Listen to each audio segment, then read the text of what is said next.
जगन्नाथाय नमः नमः। नमस्कार बंधुगण बंधु माने आपण माने समस्त को आज ज्योतिष कार्यक्रम को स्वागत जनावछि।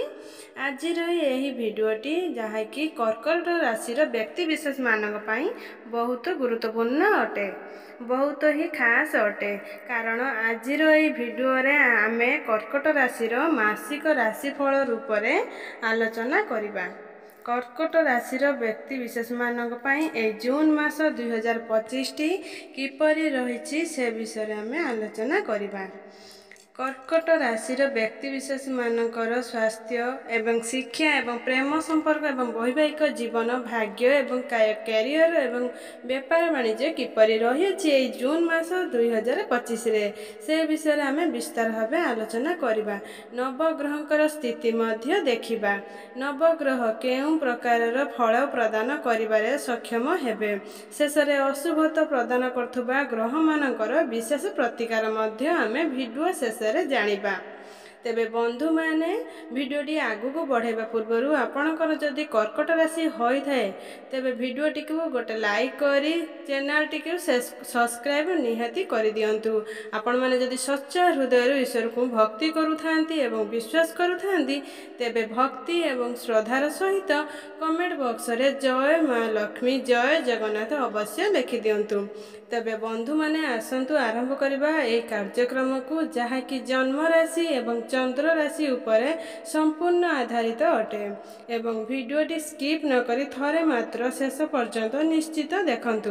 राशि चक्रर 12 राशि मध्यरु चतुर्थ राशि हेउची कर्कट राशि। कर्कट राशि अधिपति होउचंती चंद्रमा।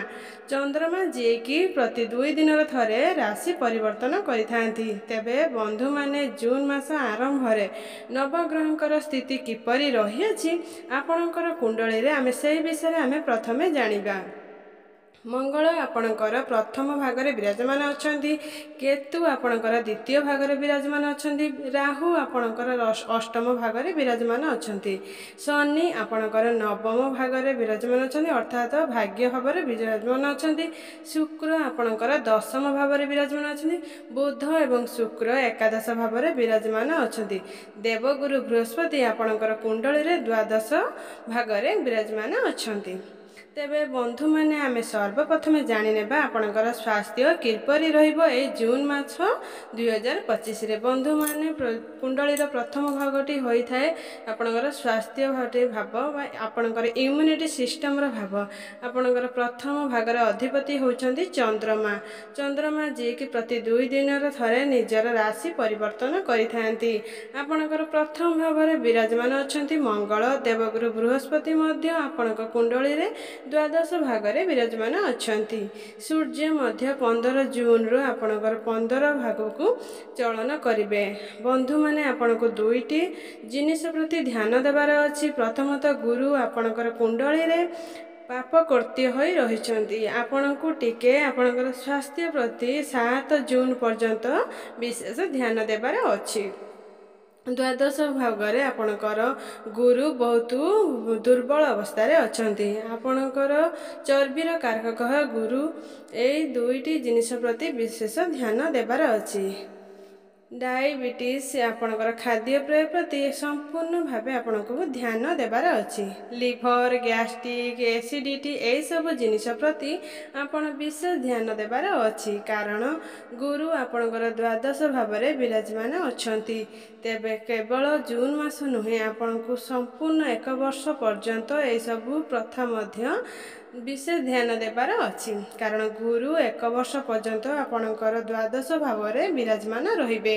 गुरु जेहेतु आपणकर द्वादश भाव रे दुर्बल स्थिति रे अछंती तेणु विशेष करी आपणकर गैस्ट्रिक डायबिटीज एसिडिटी एई भली बहुत सारा समस्या देखा देई पारे। एबे आसंतु जानि नेबा आपणकर शिक्षा क्षेत्र किपरि रहि अछि एई जून मास 2025 रे। तबे बंधु माने पंचमर भागटी होई थाए कुंडलीर शिक्षा କ୍ଷେତ୍ରର ଭାଗ। ଆପଣଙ୍କର ପଞ୍ଚମ ଭାବର ଅଧିପତି ହେଉଛନ୍ତି ମଙ୍ଗଳ। ମଙ୍ଗଳ ଆପଣଙ୍କର କୁଣ୍ଡଳୀରେ ଅଷ୍ଟମ ଭାବରେ ବିରାଜମାନ ଅଛନ୍ତି। 7 ଜୁନକୁ ମଙ୍ଗଳ ଆପଣଙ୍କର ଦ୍ୱାଦଶ ଭାବ ଏବଂ ଦ୍ୱିତୀୟ ଭାଗକୁ ଚଳନ କରିବେ। ଦ୍ୱିତୀୟ ଭାବରେ ରହି ଚତୁର୍ଥ ଦୃଷ୍ଟିରେ ଆପଣଙ୍କର ପଞ୍ଚମ ଭାବକୁ ଦୃଷ୍ଟି ଦେବେ। ବୁଧଙ୍କର ଦୃଷ୍ଟି ମଧ୍ୟ ଆପଣଙ୍କର ପଞ୍ଚମ ଭାଗ ଉପରୁ ରହୁଅଛି ଏବଂ 15 ଜୁନ ପର୍ଯ୍ୟନ୍ତ ସୂର୍ଯ୍ୟଙ୍କର ସୃଷ୍ଟି ମଧ୍ୟ ଆପଣଙ୍କର ପଞ୍ଚମ ଭାବ ଉପରୁ ରହୁଅଛି। ତେବେ ଏହି ସମୟରେ ଆପଣଙ୍କୁ ଯଦି ଗଭର୍ଣ୍ଣମେଣ୍ଟ ରିଲେଟେଡ୍ କୌଣସି ଏକ୍ଜାମ ରହିଅଛି 15 ଜୁନ ମଧ୍ୟରେ ଆପଣଙ୍କୁ ନିଶ୍ଚିତ ଭାବେ ସଫଳତା ପ୍ରାପ୍ତି ହେବ, କାରଣ ସୂର୍ଯ୍ୟ ଏବଂ ବୁଧଙ୍କର ଦୃଷ୍ଟି ଆପଣଙ୍କର ପଞ୍ଚମ ଭାବକୁ ରହୁଅଛି। ମଙ୍ଗଳଙ୍କର ଦୃଷ୍ଟି ମଧ୍ୟ ଆପଣଙ୍କର ଗୃହ ଉପରେ ରହିବ। ଅର୍ଥାତ୍ ଏଇ ପାଠପଢ଼ା ଏଇ ଜୁନ୍ ମାସରେ ଆପଣଙ୍କର ବହୁତ ଭଲ ରହିବ। 7 ଜୁନ୍ ପୂର୍ବରୁ ଆପଣଙ୍କର ଯାହା ବି ଏକ୍ଜାମ୍ ରହିବ ଆପଣଙ୍କର ଏକ୍ଜାମ୍ ବହୁତ ଭଲ ରହିବ।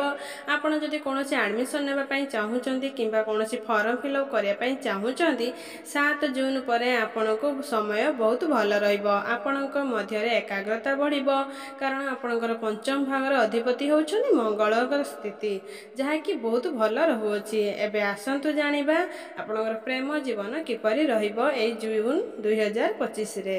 ତେବେ ବନ୍ଧୁମାନେ କୁଣ୍ଡଳୀର ପଞ୍ଚମ ଭାବଟି ହେବା ସହିତ ପଞ୍ଚମ ଭାବଟି ଶିକ୍ଷାର ଭାବ ହେବା ସହିତ ପଞ୍ଚମ ଭାବଟି ମଧ୍ୟ ଆପଣଙ୍କର ପ୍ରେମ ଜୀବନର ଭାବ, ଆପଣଙ୍କର ସନ୍ତାନର ଭାବ ମଧ୍ୟ ହୋଇଥାଏ। ପଞ୍ଚମ ଭାବର ଅଧିପତି ହେଉଛନ୍ତି ମଙ୍ଗଳ। ମଙ୍ଗଳ ଆପଣଙ୍କର ପ୍ରଥମ ଭାବରେ ବିରାଜମାନ ଅଛନ୍ତି। 7 ଜୁନକୁ ମଙ୍ଗଳ ଆପଣଙ୍କର ଦ୍ୱିତୀୟ ଭାଗକୁ ଗୋଚର କରିବେ। ବନ୍ଧୁମାନେ 7 ଜୁନକୁ ଆପଣଙ୍କର ପ୍ରେମ ଜୀବନ ବହୁତ ଭଲ ରହିବ, କିନ୍ତୁ ଆପଣ ଆପଣଙ୍କର ବାଣୀ ଉପରେ ଟିକେ ସଂଯୋଗତା ରକ୍ଷା କରିବାର ଅଛି। ନିଜ ଭିତରେ ଧୈର୍ଯ୍ୟ ରଖିବାର ଅଛି। ଆପଣଙ୍କୁ ଟିକେ ନିଜ ଭିତରେ ଷ୍ଟ୍ରେଟ୍ ଫରୱାର୍ଡ଼ କଥାବାର୍ତ୍ତା କରିବା ମଧ୍ୟ ଛାଡ଼ି ଦିଅନ୍ତୁ। ଆପଣଙ୍କ ପାର୍ଟନରଙ୍କୁ କଷ୍ଟ ହେଲା ଭଳି ଏମିତି କିଛି କଥାବାର୍ତ୍ତା କରନ୍ତୁ ନାହିଁ, କାରଣ ମଙ୍ଗଳ ଯେତେବେଳେ ଆପଣଙ୍କର ଦ୍ୱିତୀୟ ଭାଗକୁ ଆସିବେ ତ ଆପଣଙ୍କ ବାଣୀରେ କଥାବାର୍ତ୍ତା ଆସିବ। ଆପଣଙ୍କ ମଧ୍ୟ କ୍ରୋଧ ମଧ୍ୟ ଅଧିକା ଦେଖାଦେବ ଏବଂ ଏହାର ଖରାପ ପ୍ରଭାବ ଆପଣଙ୍କ ପ୍ରେମ ଜୀବନ ଉପରେ ପଡ଼ିପାରେ। ଯଦି ଆପଣ ଏସବୁ କଣ୍ଟ୍ରୋଲ କରିନେଉଛନ୍ତି ତାହେଲେ ଆପଣଙ୍କର ପ୍ରେମ ଜୀବନ ଏଇ ଜୁନ୍ ମାସରେ ବହୁତ ଭଲ ରହିବ। ସାଙ୍ଗମାନେ ଏବେ ଆସନ୍ତୁ ଜାଣିବା ଆମର ବୈବାହିକ ଜୀବନ କିପରି ରହିବ ଏଇ ଜୁନ୍ 2025ରେ। ବନ୍ଧୁମାନେ କୁଣ୍ଡଳୀର ସପ୍ତମ ଭାବଟି ହୋଇଥାଏ ବୈବାହିକ ଜୀବନର ଭାବ, ଆପଣଙ୍କ ଜୀବନ ସାଥୀଙ୍କର ଭାବ। ସପ୍ତମ ଭାବର ଅଧିପତି ହେଉଛନ୍ତି ଶନି।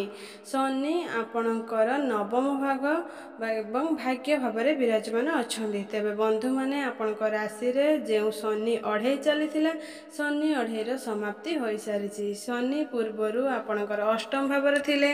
ପୂର୍ବରୁ ଆପଣଙ୍କର ବୈବାହିକ ଜୀବନରେ କୌଣସି ସମସ୍ୟା ଚାଲିଥିଲା କିମ୍ବା ଆପଣଙ୍କ ଜୀବନ ସାଥୀଙ୍କର ସ୍ୱାସ୍ଥ୍ୟର କୌଣସି ସମସ୍ୟା ଚାଲିଥିଲା, ତେବେ ବର୍ତ୍ତମାନ ସେସବୁ ଦୁଇଟି ଯାକ ସମସ୍ୟା ସମାପ୍ତି ହୋଇଯିବ। ଆପଣଙ୍କର ଜୀବନ ସାଥୀଙ୍କର ସ୍ୱାସ୍ଥ୍ୟର ମଧ୍ୟ ଉନ୍ନତି ଆସିବ। ଆପଣଙ୍କର ବୈବାହିକ ଜୀବନ ମଧ୍ୟ ସୁଖମୟ ସମ୍ବନ୍ଧିତ ହେବ। ଏହା ସହିତ ଆପଣଙ୍କର ଜୀବନ ସାଥୀର କ୍ୟାରିୟର ମଧ୍ୟ ଗ୍ରୋଥ୍ ହେବ, ତାଙ୍କ ଭାଗ୍ୟର ମଧ୍ୟ ଉନ୍ନତି ଆସିବ।